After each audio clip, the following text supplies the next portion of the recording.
A realtor really plays the role as an advisor for somebody who wants to find a house.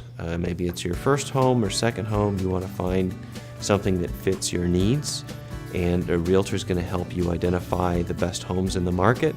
They're going to help you kind of reflect on yourself and what it is you think you need in a home.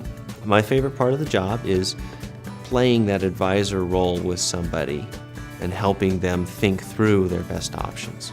I am a fan of architecture and living environments. So when you walk down the street, you may not think about the fact that all the houses in your neighborhood were built in the 1980s or the 1960s or the 1930s.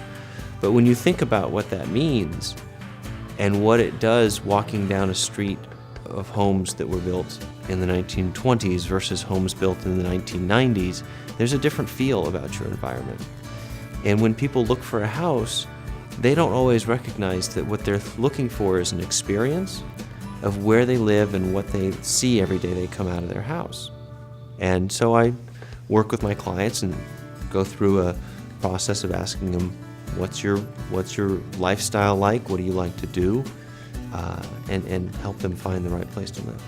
Biggest challenge in the job is sometimes time management. There are a lot of houses out there and a lot of choices, and trying to narrow down those choices can be difficult sometimes. There's no specific education to be a realtor like there would be with a scientist or a doctor, but you should know, you should do well in math. I mean, you're not going to use trigonometry, but you are going to use basic math skills because you do need to understand, basic percentages in order to calculate your commission, which is pretty important if you want to get paid to do the job. It helps to understand a little bit about architecture. It helps to understand a little bit in science.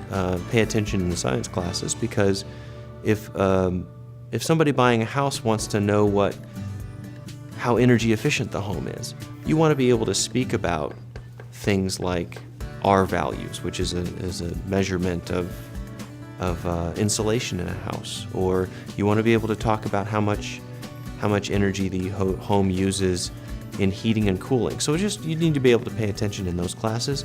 It also really helps to be a good writer and be a good speaker, because you as an agent, you need to be able to write about the houses, talk about what's good about the house. You need to be able to do your own marketing in most cases. So you have to promote yourself. So that takes public speaking and that takes writing. In high school, I was in the student government. And it's very important as a real estate agent to be able to work with other people.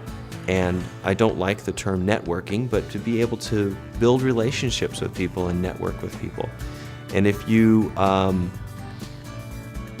get into the student government groups, or you get into groups that are that involve public speaking and working with other people, that certainly helps down the road. Today, most people find their clients by going to events, being involved in boards of nonprofits, or being involved with commissions, or any charities, churches, where you're constantly in front of other people and you want to be able to talk to them, tell them what you do, and be proud of what you do. What I like about real estate is that there's a certain level of passion, at least for me, in homes and in helping people make that first really big decision.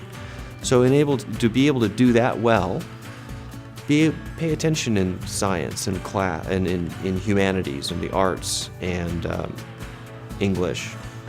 Be able to write well. You don't need to be a rocket scientist to do this job, but you do need to be competent in what you do, because people can tell if you're confident in your own abilities and competent in your skills. Go get them.